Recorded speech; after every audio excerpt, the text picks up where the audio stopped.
మాజీ మంత్రి కాకాని గోవర్ధన్ రెడ్డి నెల్లూరు జిల్లా వేదాయపాలెం పోలీసులకు ఫిర్యాదు చేశారు.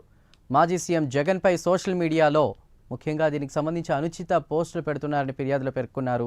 టీడీపీ నేతలు కార్యకర్తలు ఇలా చేస్తున్నారని కాకాని ఫిర్యాదులో పేర్కొన్నారు. మంత్రి లోకేష్ నేతృత్వంలోని ఇదంతా సాగుతోందని కాకాని ఆరోపించారు. ఇలాంటి పోస్టులు పెడుతున్న టీడీపీ కార్యకర్తలపై కూడా కేసులు పెట్టాలని డిమాండ్ చేశారు. రాజ్యాంగం చట్టం అందరికీ ఒకటే అని కాకాని గుర్తు చేశారు. ఎంతోమంది మేము అధికారంలో ఉన్నప్పుడు స్వేచ్ఛగా స్వతంత్రంగా పోస్టింగ్లు పెట్టారు. ఈరోజు పోస్టింగ్లు పెట్టినటువంటి వాళ్ళని ఇబ్బంది పెడుతున్నారు.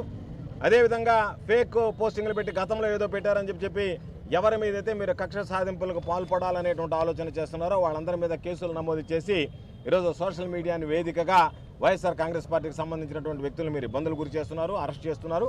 కాబట్టి వీటి మీద కూడా మీరు ఒకే విధమైనటువంటి చర్యలు చేపట్టండి అని చెప్పి ఈరోజు station house officer Vedayapalem station house officer గారికి, వేదాయపాలెం పోలీస్ స్టేషన్లో ఉన్నటువంటి స్టేషన్ హౌస్ ఆఫీసర్ గారికి నేను, నాతో పాటు జిల్లాకు సంబంధించినటువంటి ప్రధానమైనటువంటి నాయకులు, కార్యకర్తలు అందరం వెళ్ళి ఫిర్యాదు చేయడం జరిగింది.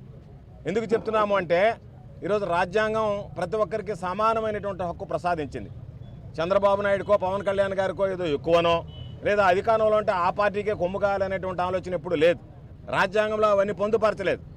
రాజ్యాంగం ప్రకారం, రాజ్యాంగ విధానాల ప్రకారం, రాజ్యాంగం ఇచ్చినటువంటి హక్కు ప్రకారం ఎవరికైనా వాక్ స్వాతంత్రం ఉంది. దాని ప్రకారమే పనిచేశారు. దాన్ని ఎప్పుడు వైఎస్ఆర్ కాంగ్రెస్ పార్టీ అధికారంలో ఉన్నప్పుడు పట్టించుకోలేదు.